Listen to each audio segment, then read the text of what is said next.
Is my smile on point? Do I look happy? Yeah. Okay. All right.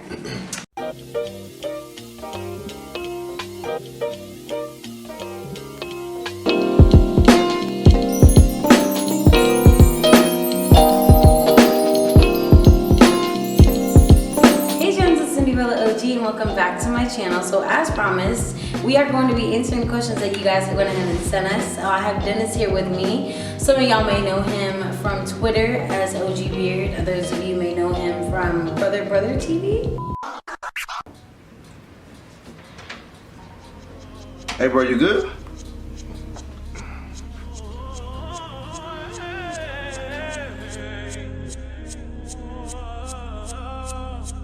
Nah, bro. Not this again. Bro, I ain't cheated on my girl in like 2 weeks, though. Going through withdrawals right now. And some of you also may know him from his fashion line, Good Guy Fashion. That some of you already know that it's hard. It's not easy. So you want to talk a little about it? Basically, the brand is an oxymoron, pretty much. The logo, I know the logo is a white man. That seems kind of surprising because I'm a black man with a white man logo, but it's more of a oxymoron, basically stating that you don't have to look like the good guy to be the good guy, basically to monopolize on the stereotypes. There we go. So I'll go ahead and plug those for y'all. Make sure to put all of his information in the description box below. I'm going to have all his ad names, all his websites, everything that you guys would like to know about Dennis. So with that being said, we're going to go ahead and go right into the questions. So we took some questions from social media. Y'all DM'd me a couple questions that you had. And we also had the Curious Cat account that I made for you guys to send in questions on anonymous. Just in case you guys don't want to, share your name or whatever. So, I'm gonna go ahead and read those questions that you guys sent me. Me and Bob have been talking on and off for 4 years. During those 4 years, a lot has happened. He even had a girlfriend, and there was just a lot of drama, just being young and naive. We're both in our early 20s, and I want him to be with me. And anytime I bring us up being together, there's an excuse, but he acts and really seems to care for me. He can't go a day without talking to me, and we have a really close and deep connection. Last time I asked why we can't be together, he said he's not ready yet, but I don't want to wait for him. I'm in my early 20s, like come on. Right now, I'm not talking to him at all, and I told him to call me when he's ready for me. But right now, I miss him like crazy. Did I do the right thing? Yeah. By any means, you're supposed to do your own thing, regardless. Time doesn't stop for nobody. I like that. Yeah, you did the right thing. If it were me though, I'd probably cut him off completely. I wouldn't ask him to hit me up when he's ready because you should know your worth and know that like if someone has to put like a time limit on you or whatever, if you have to give someone an ultimatum, then at the end of the day, you just really shouldn't do anything with them. All right, so that was that was a good question to break off the ice with. So, second question reads, my previous girlfriend broke up with me over excuses like trying to get into nursing school, failing one class, and having to drop it, calling her parents and admitting that she's struggling, wanting to spend her time with her other girls, and trying to match my effort in the process. She's 19. She broke up with me, and I found out that she cheated 3 months ago. And we spoke on the phone, and I asked where do we stand, and she said, I don't know. So, and so did I. And now I don't know what to do. I still care for her, and I found out that was foul, but it made more sense as to why she ended it. But still, I met another girl, and she's great, but I miss my ex, and I can't move on. Yeah, well, you need to move on. First of all, excuses like focusing on school and stuff like that's a bunch of bullshit. Honestly. What? Yes. How? I believe it's bullshit because I mean like you can't use excuses like that for like relationships. Like that's what a relationship is for. People are there to help you and motivate you and build you up. I mean, not to use it as an excuse and push you away. And the fact that she had more than one excuse is like he should have been. If I was him, I would have been stuck fucking with her a long ass time ago. it were me, I would have, okay, before we even get into what she did, you don't need to be with another girl until you realize that you're over her. Because what you're gonna do is you're gonna be with this girl and think, man, I had a really good thing going, but she really broke my heart. And you're gonna end up resenting the girl that you're with at this moment, presently. Now, to think about her, let's not talk about the fact that she cheated.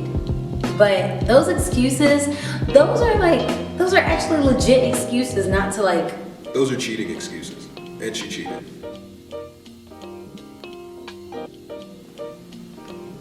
I think that, okay, because like, there have been times where like I would need to like distance myself from people because I need to focus on school. I need to not worry about anybody else but myself. Like, I think that's legit. Not to say that there's an excuse for it. Like, she's not excused because she actually cheated. But those are cheating excuses. You can find a way to balance all that. And like I said, if you're in a relationship with somebody or talking to somebody, they're supposed to be there to like. That's who you're supposed to go to. Like that, you should feel like you can go to them when you're stressed out and stuff like that. Not push them away and say that you're focused on school. That's just how I feel about it. wow. Well. And she cheated. So. And she cheated. She did cheat. So, I mean, that's your real answer right there. You should not go back to her. You should definitely move on. You can't go back to her whatsoever. Like, that's not an option. But I also think that you need to not worry about being with another girl at this moment, especially if you're thinking about another girl while you're with her. That's just a means for you to do the same thing that someone did to you. That's like just a recipe for disaster. So that's my opinion on it. I think you should take time to yourself before jumping into anything. And you shouldn't wait for her. If that's an option for you, yes, move on. Just move on. She cheated. That needs to be an option. That should be the main option. Yeah, actually. yeah. Just move on. She cheated. Once a cheater, always a cheater. If someone cheats on you the first time, they're gonna cheat on you again. So, that's it really. So our next question reads, how important do you think that sex is in a relationship? Do you think it's something that should be done as soon as you get in a relationship? If not, how long is a good time to wait? You wait as long as you need to, girl or guy, whoever you are. You wait as long as you need to. Whenever you're comfortable, whenever you're ready, that's when you need to do it. I feel like sex is not a staple in a relationship. A foundation in a relationship should be spiritual, I feel like. It should be between y'all, your connection, like how y'all feel with each other. Sex is not necessary. I don't think so. So. Well, I honestly think it should be done prior to the relationship. That's just me though, like, y'all are grown. Like, if y'all want to do it, y'all should do it. I shouldn't have to wait for a relationship just to have sex, to be honest. That's how I feel about it. So Like there's not really a time gap on when So you feel like you have to test drive the car before you buy it? Yeah, basically. Like, you're not just gonna see a brand new Cadillac and think, oh yeah, it probably drives real smooth or blah blah blah whatever, and then you get it and it's it starts breaking down on you and it starts having all these problems. And then what? Are you comparing a girl to a Cadillac? That's a high class car. I mean, that's what I'm. Wow. I believe so. Okay. So you think it's important? It's not important. I'm just saying you should just be able to. But if you're in a relationship with someone, you feel like that should be happening? You should be having sex? Yeah. Interesting. Most definitely. Wow. There you have it, ladies and gentlemen. All right, for our next question, it reads, how do I get away from friends in college who are not helping me grow and progress in life, / helping me become a better me? You can answer that first. You just gotta stop. Well, not necessarily stop talking to them, but you gotta keep it short. Yeah. They see you out, like if they see you out walking on campus or something like that, and they try to stop you. I gotta go. I gotta do this. I I gotta have do that. stuff to do. Yeah. That's really all you gotta do. Like if they ask you to go out or anything, I would be like, I got a lot of homework to do. I gotta really, do what I have to do right now. Maybe next time. I would like distance myself slowly up until the point where like it doesn't matter, you just say hi and bye now. Like when it comes to people that are not progressing, and I've said this before, you just gotta cut it off, because the longer you keep that weight on you, the more it's gonna like hold you down. So just do it slowly but surely. Make sure you get that handled. And if you need to talk to anybody, my DMs are open. Why are you looking at me like that? All right, so the next question reads, I very much dislike white people, but the university that I am at has 99% white people. So I'm always around them, and it really seriously has me always depressed. What is your advice on how to be around them? You're gonna be around them all your life. I can't, like, my university, I'm around a lot of different people. Doesn't matter what color they are. If I don't like them, sometimes I still have to work with them. Sometimes I still have to be around them.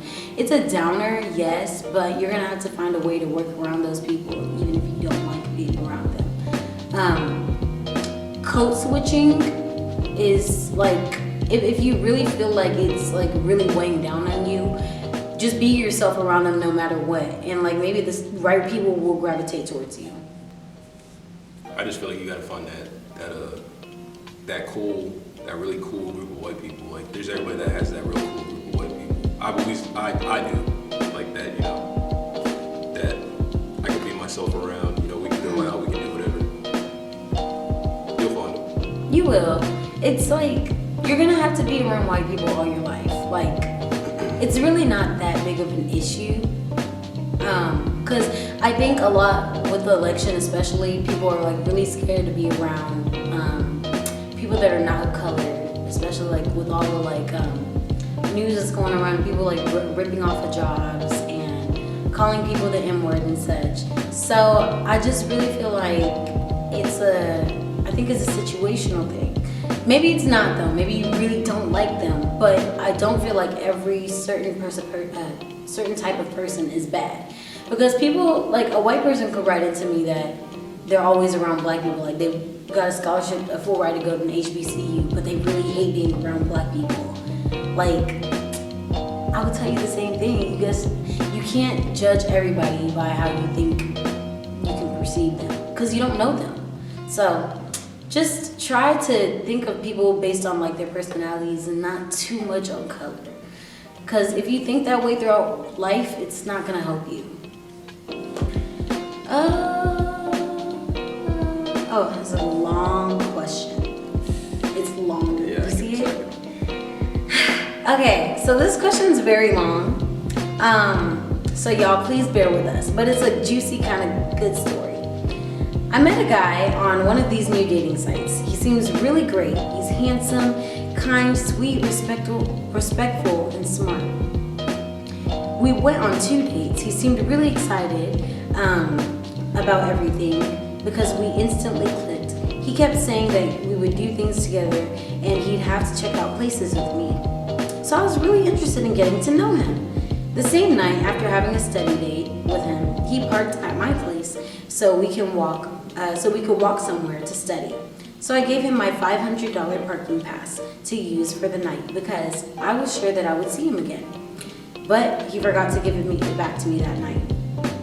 We made plans to go watch a movie together, but then figured that it might be too soon to have him over. Then I figured that it'd be too soon to have him over, and he was cool with it. So shortly after that, he started being a bad texter. He's in med school. So I was like, I'll be understanding that I'm not his #1 priority.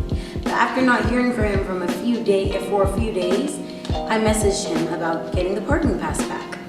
Let's just say I would text and he would respond, then he wouldn't respond again. So I had to message him a few times till eventually he decided to meet up with me somewhere and I could get it from him. When I met with him, he seemed fine and he was happy to see me. And he said that he just had a lot going on with school and he was just notorious for being a bad texter. In my head though, I was thinking like, weren't we just texting each other back and forth constantly a week ago? But he asked me if I was free the next day, and I told him that I would be free, that assuming that I would see him the next day. I didn't hear from him. I decided to, a few days later, to text him and let him know that when he's not busy, he can just let me know so that I can get to know him more. This was almost 3 weeks ago, so that's 4 weeks now. I'm not sure what to think. He seems like the right guy for me, and I was so excited about this. And he seemed to be really interested as well. I don't think school can be holding him back that much for messaging me one bit. What should I do? Wow. Wow. You go first. Yeah, that's quite a story. It's a long story. You really could have shortened that. I'm not gonna lie. Yeah, she You kind of like made that kind of long. could have summarized it. You really could have summarized it. You could have just said he's in med school and he's not texting me back as much as he should have. The $500 parking pass, I mean, you got it back. So, Yeah. my thing is, he's in med school, girl. So, you really aren't his number one priority. I'm just gonna put it out there. You really shouldn't be too pressed, because especially during like this kind of season, I know med school is not easy. Being like that's somewhere I would like to go in the future. I know it's not easy. So having someone like, I don't know, a relationship, that might not be the best time for one. And even if he was like texting you back like constantly at first, I think that's just like something that we do, like whenever we're excited to meet someone new, like we text them back because we're excited to see how they'll respond to us. We're excited to see if we really like them or not, you know? So I wouldn't really bet on that. And if it's been 3 weeks now and 4 weeks at this point, that's a month. I'd say cut it off. I just cut your losses. I mean, I believe that there's someone out there for everybody, but he just might not be the one. And as girls, we get so excited when we meet a guy that we think like is like in our mold, I guess I want to say. Like if we think, oh, we have all these standards, and he finally meets them, we start thinking about, oh my God, this is how the wedding is gonna be. Oh my God, this is how I'm gonna have my engagement party. I already know who my bridesmaids are gonna be. I know because we've all been there, like, you know. So I'd say this just one. It's just not the one. It's not. Honestly, I mean, she shouldn't have. I mean, besides hitting him up about the parking pass, she shouldn't have like double and triple texted him. You know, there's periods that people just go through where they just don't. It's not that they don't want to respond to you, they just don't feel like doing it. I could just look at my phone and I could see somebody calling, but if I don't feel like talking, I just don't feel like talking. I'll just look at it. Yeah. You know, and that's pretty much it. And what you said, about him being in med school and stuff, you're definitely not the main priority in that case. And anything could come up at any time for that. So. High key. Especially I don't know what year he's in. I don't know if he just started or whatever. But med school, that's not something to play with. Especially not for no girl. I'm not saying you're just any girl. You're probably special. You probably are special. You're a gem, of course. But there's a time and place for everything. This just is not the time. All right, so for the next question, it reads, how do I convince my parents to get me a new phone? Get a job. That's the only thing I can say. Get a job. My parents didn't let me work until I was a certain age. Oh, well, you could get a job though and raise half the money maybe, and then maybe make a deal with them. You could make a deal if I get a certain amount of good grades, you guys can give me a new phone. If I clean the house every day, y'all can give me a new phone. If I raise all the money, y'all can give me a new phone. It depends on what phone you're trying to get. It depends on what phone you have already. Because if you have an iPhone 5C, I understand your pain. I had that phone for, damn, why did I say that? Texas. I know, right? I had that phone for 3 years, and all my mates were excelling. They all had 6s, and I still had a 5C. Now I have a 6S, and I feel pretty fancy. But back then, I feel your pain. I don't know what kind of phone you have, but yeah, you gotta raise the money yourself. Get a job. Get a job. That's the only advice that I have for you. Get a job.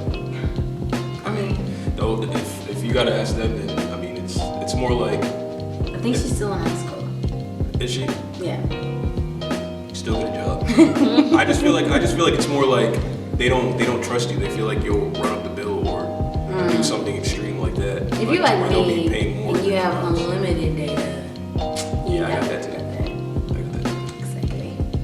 But, you know, if you really are like probably irresponsible with your data or something, yeah, you probably just have to get a job and fix that on your own. Yeah, and if you don't want to get a job, then I mean that's why You're gonna have to stick with that phone. At least they got you a phone in the first place, to be honest. I've never had to pay for a phone by myself though. No, I'm just saying if she doesn't want to get a job, that's probably why they don't want to get her a phone. Maybe. That's if she doesn't want to get a job. Yeah. So But get a job. I would talk to you. Yeah, maybe if you like come up with the money one day and they're like, oh my God, can I get a new phone? And they're like, do you have phone money? And be like, yes, I do have phone money.